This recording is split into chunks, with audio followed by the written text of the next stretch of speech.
বিএনপির ভারপ্রাপ্ত চেয়ারম্যান তারেক রহমান ঘোষিত রাষ্ট্রকাঠামো মেরামতের ৩১ দফা প্রচারণা ও গণসংযোগ অনুষ্ঠিতই মুসাফির ইউনিয়নের পণ্ডিতরহাট ও আশেপাশের এলাকায়। বিকালে বিএনপি জাতীয় নির্বাহী কমিটির সদস্য মিজানুর রহমান ভূঁইয়া মিল্টনের নির্দেশনায় এই কর্মসূচি অনুষ্ঠিত হয়। কর্মসূচির অংশ হিসেবে মিল্টনের পক্ষে ৩১ দফার লিফলেট বিতরণ করা হয়। লিফলেট বিতরণের সময় বক্তব্য হয়ে সন্দীপ বিএনপির ঘাটে আগামী ত্রয়োদশ জাতীয় সংসদ নির্বাচনত সন্দীপ আসনত দানের শেষ প্রতিকুত মিজানুর রহমান ভূঁইয়া মিল্টনের মনোনয়ন দিলে বিএনপি বিপুল ভোটে জয়লাভ করিব। আমরা চাই না সংসদ এমন একটি জিনিস যেখানে ৩০০ জন সংসদ সদস্যের মধ্যে প্রতিযোগিতার মাধ্যমে সন্দীপের দাবি আদায় করে আনতে হবে।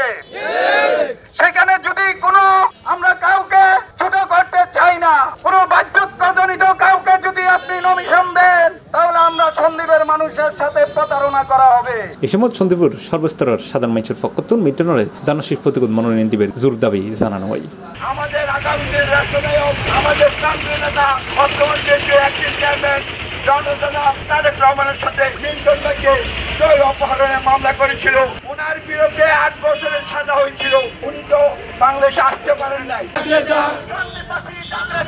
C plus TV, Chittagong.